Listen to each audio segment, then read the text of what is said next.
Les constructeurs automobiles vous volent. Alors, pas sur toute la voiture, mais sur certaines bien spécifiques. Les voitures rebadgées.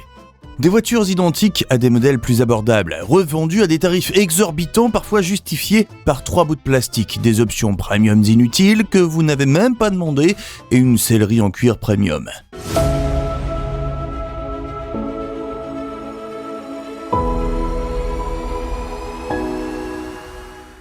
Et aujourd'hui, je vous propose de découvrir 7 voitures hors de prix qui sont des copies exactes de modèles moins chers. C'est parti!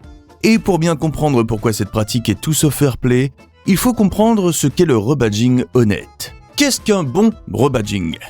Le rebadging consiste à cloner un modèle déjà commercialisé et à le vendre sous un autre nom. Et pour comprendre la limite entre rebadging éthique et rebadging immoral, il faut s'intéresser au cas de badge engineering largement accepté comme bon. Prenez par exemple le Scénic et le Grand Scénic de Renault. Les deux sont dans la même gamme, partagent presque toutes les pièces, pourtant ils ciblent deux audiences différentes. Le Grand Scénic est taillé pour les familles larges, avec ses 7 places et son volume de coffre immense. Le Scénic vise aussi les familles, mais moins nombreuses. Les deux voitures partagent la même motorisation. Essence 1,2 litre TCE ou 1,3 litre TCE, et diesel 1,5 litre DCI ou 1,7 litre Blue DCI, avec une puissance variant de 95 à 160 chevaux selon la version. Pourtant, niveau prix, un Scénic 4 initial Paris de 5 places se vend à 33 200 € en essence, contre 33 800 € pour un Grand Scénic de 7 places. La Peugeot 308 et la GT hybride PHEV en sont un autre exemple. Contrairement au Scénic, elles sont impossibles à distinguer à l'œil nu. Les deux font 4,37 m de long, 1,86 m de large et 2,67 m d'empattement. Mais en soulevant le capot, la différence se révèle aussitôt. Côté hybride rechargeable, on retrouve le 1,6 litre PureTech de 150 chevaux ou 180 chevaux sur d'autres versions, épaulé par un moteur électrique de 110 chevaux ou 125 chevaux sur d'autres versions, soit un total de 180 à 225 chevaux pour les versions antérieures et 195 chevaux depuis le restylage de 2023. Le couple total est de 360 Nm.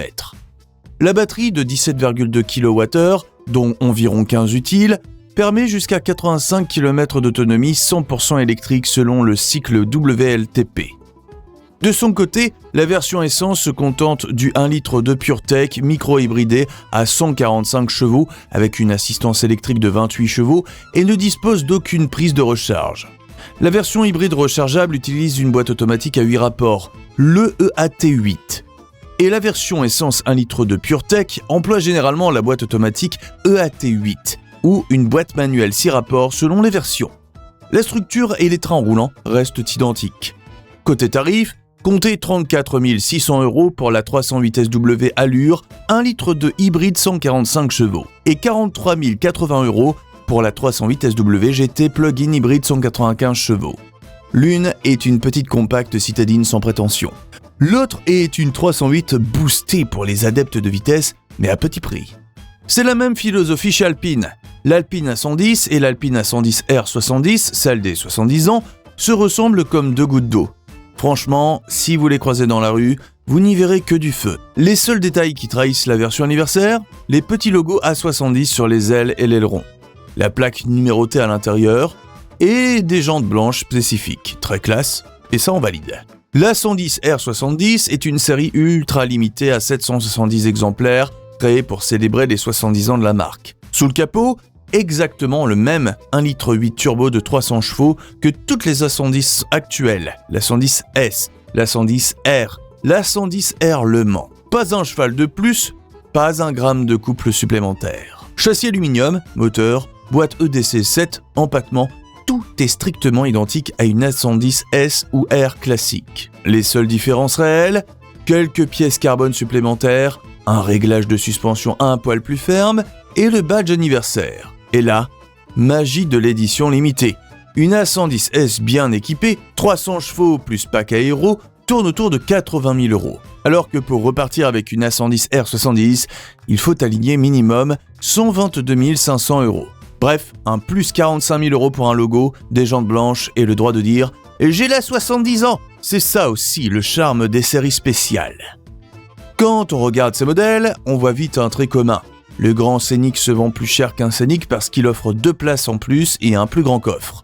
La Peugeot 308 GT se vend plus cher que la 308 de base parce qu'elle offre plus de puissance et de sensations. L'Alpine A110 R70 coûte presque 2 fois de plus qu'une A110 parce que c'est une édition limitée. À chaque fois, la version plus onéreuse offre quelque chose en plus aux consommateurs. Et c'est quand les constructeurs décident de jouer avec les badges sans ajouter de plus-value tout en gonflant leur marge que ça devient problématique. C'est exactement ce qui s'est passé avec les 7 paires de voitures suivantes. En commençant par le duo le plus connu. Duo numéro 7, Renault Kangoo 3 vs Mercedes-Benz Citan. Le Citan, de 3e génération, est un Kangoo rebadgé, fruit du partenariat entre Renault et Mercedes-Benz. Le châssis, le bloc moteur 1,3 litre TCE ou le diesel Blue DCI, la transmission avant, tout est identique. Même les versions électriques partagent l'architecture e-tech, avec une autonomie quasi identique d'environ 280 km pour l'un comme pour l'autre. Alors, où se cache la différence ? Pas sous le capot. Elle réside dans l'image. Mercedes mise sur son positionnement premium. Des selleries plus cossues, une meilleure insonorisation, des aides à la conduite supplémentaires. En clair, vous pouvez payer près de 38 000 € pour un Citan bien équipé, alors qu'un Kangoo équivalent coûte environ 27 000 €. Et ce, pour le même espace, la même puissance, 95 chevaux, le même couple, 230 Nm, et parfois un coffre plus petit côté Mercedes, 551 litres contre 950 litres chez Renault. Et ce n'est que le début. Attendez de voir les autres. Duo numéro 6, Renault Trafic vs Opel Vivaro 2014. Regardez ce fourgon Opel Vivaro. Solide, bien fini, avec une calandre chromée élégante. Vous pensez immédiatement à un utilitaire allemand, robuste, carré et fiable, non ? Non ? Sauf que non. Ce Vivaro que vous admiriez n'était autre qu'un Renault Trafic déguisé. Sous la tôle, tout est 100% français. Les 2 modèles étaient le fruit d'une coopération Renault-Nissan-Opel. En 2014, Trafic et Vivaro sortaient de l'usine de Sandouville pour les versions françaises et de Luton pour les versions britanniques. Le moteur 1,6 litre DCI de Renault portait chez Opel le nom de 1,6 litre CDTI avec une même mécanique et un nouveau badge. Opel, plus allemand dans l'esprit, valorise son tarif par quelques finitions spécifiques, des packs d'options exclusifs et un réseau commercial tourné vers les entreprises. Son prix est d'environ 31 000 € hors taxe, soit 37 200 € TTC environ, contre 29 500 € hors taxe, soit 35 400 € TTC environ pour le Renault Trafic. Même la planche de bord, les sièges et les rangements étaient copiés-collés, seule la calandre changeait de dessin. Bref, vous croyez acheter un utilitaire d'outre-Rhin et vous repartez avec un pur produit français sous le capot. Duo numéro 5, Peugeot Boxer vs Citroën Jumper Fiat Ducato, grand utilitaire. Si je cache les logos sur la calandre, seriez-vous capable de dire lequel est le Peugeot Boxer, lequel est le Citroën Jumper et lequel est le Fiat Ducato ? Non ? Normal. En réalité, ces 3 fourgons sont quasi identiques. Tous sortent du même moule industriel, le projet commun de Stellantis, partagé également avec Opel, la Movano. Depuis plus de 15 ans, ces grands utilitaires évoluent main dans la main. En 2024, l'Argus rappelle qu'ils ont reçu exactement les mêmes évolutions. Une nouvelle face avant à LED, un tableau de bord numérique, un écran tactile de 10 pouces et des aides à la conduite de niveau 2.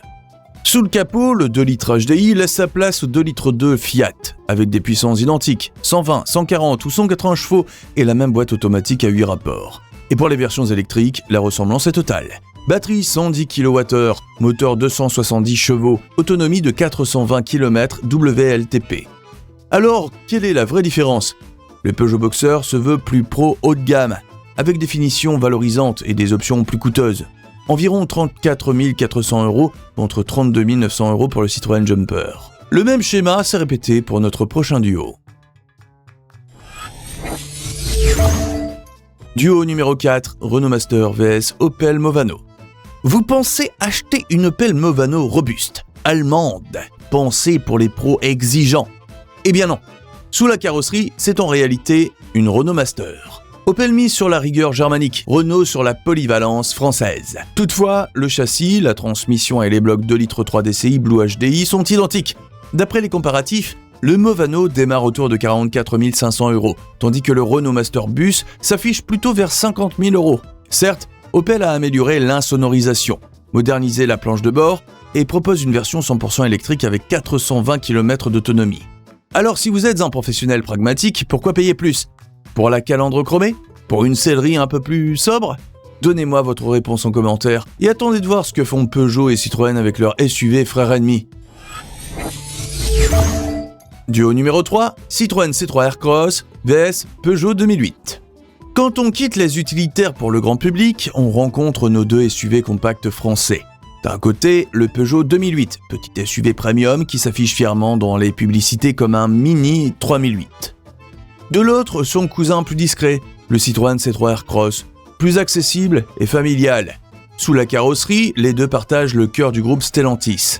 Bloc essence PureTech 1,2 litre, option mild hybride et version électrique sur base ECMP. En clair, la mécanique est jumelle et pourtant la note, elle ne l'est pas. Le C3 Aircross démarre à 19 300 €, quand le 2008 vous salue à 28 000 € minimum, avec une version haut de gamme GT flirtant avec les 47 000 €. Vous payez un design plus musclé, quelques chromes, un high cockpit futuriste et une image premium soigneusement entretenue. Pour le reste, 460 litres de coffre chez Citroën, contre 434 pour le Peugeot. Consommation équivalente, autour de 5 litres 5 au 100, et puissance allant de 101 à 156 chevaux selon les versions. Citroën joue la carte du confort et du bon sens. Peugeot, celle du prestige et du dynamisme. Et notre prochain duo va encore plus loin. Duo numéro 2, Mercedes classe A 180D vs Renault Mégane 1,5 litre DCI, jusqu'en 2020. Vous pensiez acheter une Mercedes classe A 180D pour le prestige et la qualité allemande? Mauvaise surprise! Sous le capot se cache le même moteur que celui de votre bonne vieille Renault Mégane 1,5 litre DCI 115. Même bloc 1,5 litre DCI, même traction et une boîte manuelle à 6 rapports. La Mégane diesel d'entrée de gamme se négocie autour de 22 000 €, tandis que la classe A équipée du même moteur grimpe à 38 000 €, soit un écart de 16 000 €. Qu'obtenez-vous pour sa différence? Un intérieur plus cossu, quelques gadgets électroniques et bien sûr le prestige de l'étoile. Sur le papier, la classe A est légèrement plus performante en accélération. Cependant, en reprise, la Mégane lui tient presque tête. Duo numéro 1, Renault Kangoo E-Tech versus Citroën Iberlingo. Vous pensez que passer à l'électrique change tout? Eh, pas forcément. Le Renault Kangoo E-Tech électrique et la Citroën Iberlingo, c'est du pareil au même, à l'usage. Même empattement de 2,716 m, même volume de chargement, 3,3 m3, même silhouette. Techniquement pourtant, deux plateformes différentes, la CMF-C/D chez Renault-Nissan et l'EMP2/E-CMP chez Stellantis. Mais dans la vraie vie, ça donne exactement le même van. On pourrait croire à des frères jumeaux sortis de la même usine Stellantis, mais chut, faut pas le dire. Sauf que non, l'un est 100% Renault, alliance Renault-Nissan, l'autre 100% Stellantis, ex-PSA. Deux groupes rivaux, et pourtant, c'est du copier-coller. La vraie différence se cache sous le capot, un moteur électrique de 120 chevaux et 245 Nm alimenté par une batterie lithium-ion de 45 kWh, pour une autonomie pouvant atteindre 290 km selon le cycle WLTP. Face à lui, la Citroën Iberlingo reprend pratiquement les mêmes atouts esthétiques et fonctionnels. Côté tarif, le Kangoo E-Tech Extra Sésame ouvre-toi démarre à 34 600 € hors taxe, contre 34 300 € hors taxe pour un Berlingo Electric Driver Connect aux prestations comparables.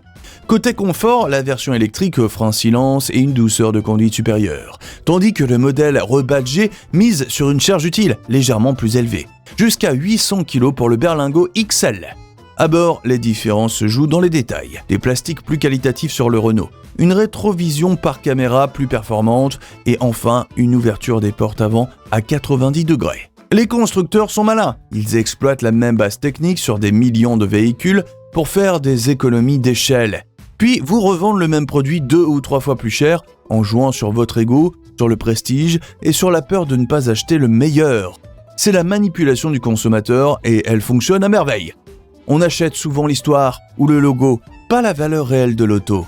Et le plus dingue, c'est que même quand ce sont des groupes rivaux, même avec des châssis différents, ils finissent par vous vendre rigoureusement la même voiture, mais en se faisant une guerre à mort pour que vous restiez fidèle à leur badge. Parce que si vous allez voir chez le concurrent pour un utilitaire électrique, vous risquez de vous faire voler pour toute la vie. La prochaine voiture, le SAV, le financement, tout. Vous venez de le voir, on peut savourer 90% du plaisir d'une voiture premium pour 70% de son prix, en choisissant simplement le badge le moins clinquant. Partagez donc cette vidéo à votre pote qui vient de signer un chèque XXL pour une auto dont il ignore le jumeau moins cher. Et dites-moi votre duo préféré en commentaire. Abonnez-vous et à très vite dans le Garage Français.